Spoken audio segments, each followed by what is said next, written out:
Salam, bugün sizinlə çox aktual bir mövzuya toxunacaq. Hər gün istifadə etdiyimiz yolları tənzimləyən avtomobil yolları haqqında qanuna başvururuq. Salam. Bəli, çox vacib bir sənəddir. Amma məqsəd quru qanun maddələrini sadalamaq deyil, əsla. Çalışacağıq ki, bu sənədin, yəni sizin gündəlik həyatınıza necə toxunduğunu anlayaq. Düzdür. Yollar necə bölünür, hansı qaydalar var, necə idarə olunur. Bax, bu kimi praktiki məqamlara fokuslanacaq. Elədir. Bu qanun demək olar ki, yolların A-dan Z-yə hər şeyini əhatə edir. Layihədən tutmuş istifadəyə qədər. Hə. Və əlbəttə bu qaydalar sizin, yəni istər sürücü olun, istər sərnişin, istərsə də piyada birbaşa hərəkətinizə təsir edir. Gəlin elə əsas anlayışlardan başlayaq. Məsələn, avtomobil yolu deyəndə nə nəzərdə tutulur? Yəqin ki, təkcə asfalt deyil. Yo, əlbəttə daha genişdir. Qanuna görə bu mühəndis qurğularının bir kompleksidir. Məqsəd nəqliyyatın il boyu, necə deyim, fasiləsiz, təhlükəsiz, rahat hərəkətini təmin etməkdir. Aydındır. Amma bir də var, hamımızın daha çox diqqətini çəkən avtomagistral. Aha, yüksək sürətli yollar. Bəli, bu yollar xüsusi olaraq yüksək sürətli, maneəsiz hərəkət üçün tikilir, ortada ayrıcı zolağı olur və ən əsası, orada dayanmaq qəti qadağandır. Deməli, qaydaları daha sərtdir. Elədir, daha ciddi qaydalara tabedir. Anladım. Bəs yolları başqa necə təsnif edirlər? Yəqin təkcə sürətə görə deyil. Yox, bir neçə əsas meyar var. Birincisi, əhəmiyyətinə görə.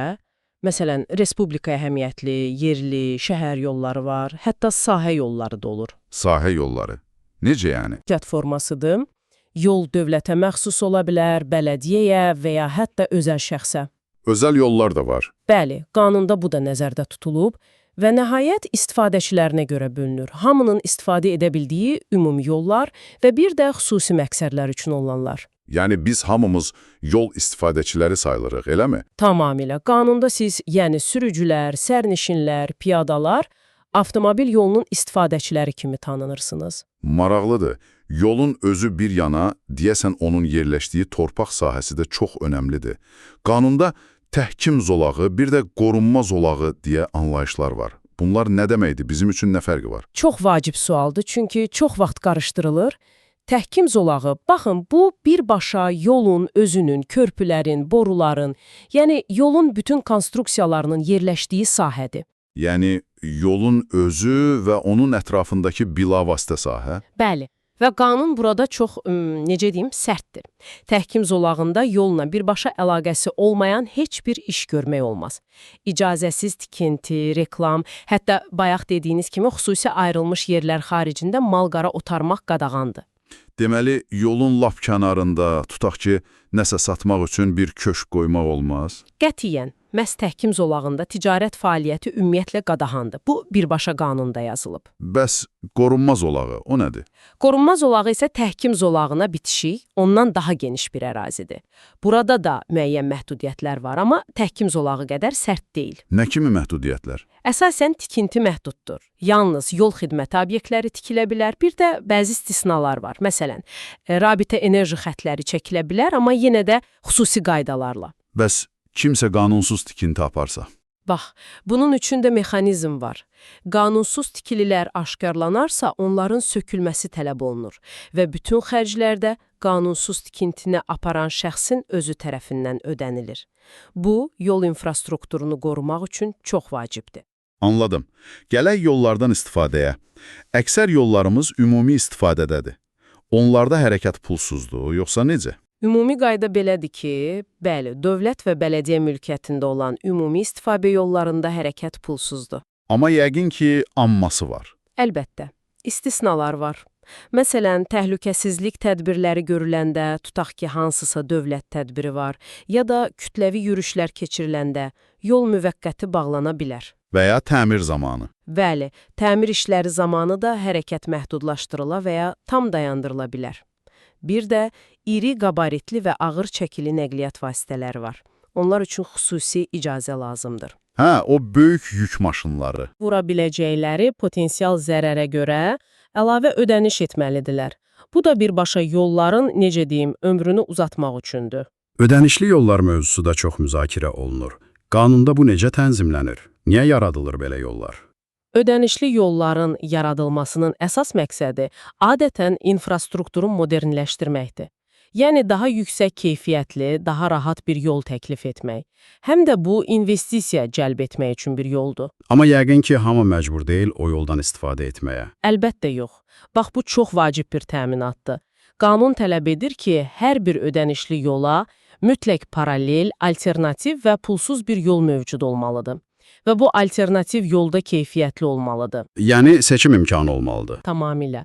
Heç kim sizi məcbur edə bilməz ki, ancaq pullu yoldan gedin. Bir də təcili yardım, polis, yanğın söndürən kimi xüsusi təyinatlı maşınlar var ki, onlar bu ödənişli yollardan həmişə pulsuz istifadə edirlər. Yaxşı, bəs yolun kənarındakı obyektlər, məsələn, yanacaq doldurma məntəqələri, kafelər, dükanlar, onlar bu sistemdə necə yerləşir? Onlar qanunda yol kənar xidmət obyektləri adlanır.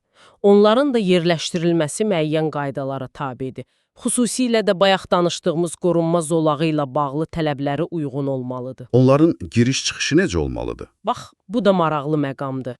Qanuna görə bu obyektlərin sahibləri özləri yoldan həmin obyektə təhlükəsiz giriş və çıxış yollarını tikməli və onları saz vəziyyətdə saxlamalıdırlar. Yəni, bu dövlətin yox, obyekt sahibinin öhdəliyidir. Bəli. Və bir daha təkrar edim, təhkim zolağında, yəni yolun lap yaxınlığında belə obyektlər, xüsusən də ticarət məqsədlilər yerləşə bilməz. Qanunda yəqin ki, yollarda ümumiyyətlə nələrin edilməsini qadağan olduğu da yazılıb, elə deyilmi? Ümumi qaydalar. Bəli. Bir sıra hərəkətlər var ki, qəti qadağandır. Məsələn, yolu çirkləndirmək, zibilləmək olmaz. Bu təəssüf ki, tez-tez rastlaşdığımız haldır. Bəli. Sonra yol örtüyünü, yol nişanlarını, işıq forları və s. zədələmək olmaz. İcazəsi olmayan ağır və ya böyük yüklə hərəkət etmək, nəqliyyatın hərəkətinə süni maneələr yaratmaq, məsələn, icazəsiz yerdə nəyisə saxlamaq və s. Bunlar həm təhlükə yaradır, həm də yola ziyan vurur. Elədir. Həm yolun özünə zərərdir, həm də digər istifadəçilər üçün ciddi təhlükə mənbəyidir.